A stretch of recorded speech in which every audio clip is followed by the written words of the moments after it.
இன்றைக்கி நவராத்திரி 6ஆம் நாள் நெய்வேத்தியம் தேன் வாழைப்பழம் எப்படி செய்கிறதுன்னு பார்க்கலாம்.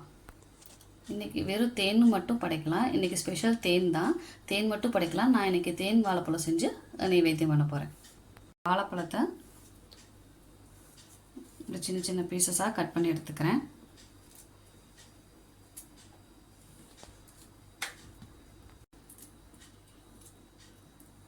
வாழைப்பழத்தையும் நான் இந்த மாதிரி சின்ன சின்ன பீசஸாக கட் பண்ணி எடுத்துருக்கேன் இந்த சைஸில்.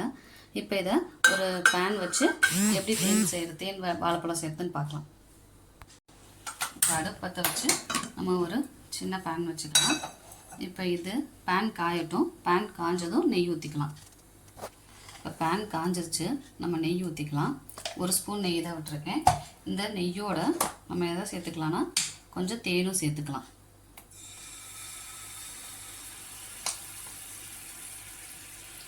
இப்போ இந்த நெய் தேனும் ரொம்ப முருகரங்களையும் நம்ம என்ன பண்ணிடலாம்னா வாழைப்பழத்தை சேர்த்துக்கலாம்.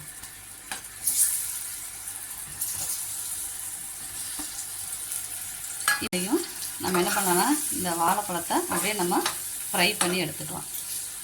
ஒவ்வொரு பக்கமாக திருப்பி போட்டு ஒவ்வொரு பீஸையும் திருப்பி போட்டு ஃப்ரை பண்ணி எடுத்துக்கலாம்.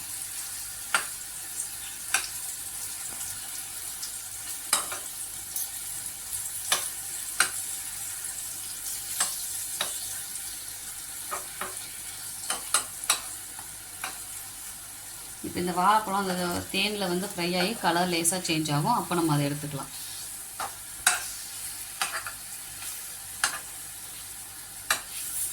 அந்த தேன்லேயும் நெய்யிலையும் வாழைப்பழம் வந்து நல்லா ஃப்ரை ஆயிடுச்சு, உங்களுக்கு பார்த்தாலே தெரியும். ஸோ இந்த சமயத்தில் நம்ம என்ன பண்ணிக்கலாம்னா அடுப்பை ஆஃப் பண்ணிவிட்டு நம்ம வாழைப்பழத்தை வேறு பாத்திரத்துக்கு மாற்றிக்கலாம்.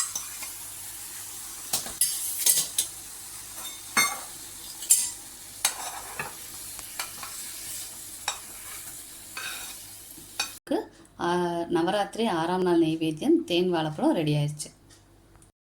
உங்களுக்கு இந்த வீடியோ பிடிச்சிருந்தா மறக்காமல் சப்ஸ்கிரைப் பண்ணுங்கள், லைக் பண்ணுங்கள், ஷேர் பண்ணுங்கள். தேங்க்யூ.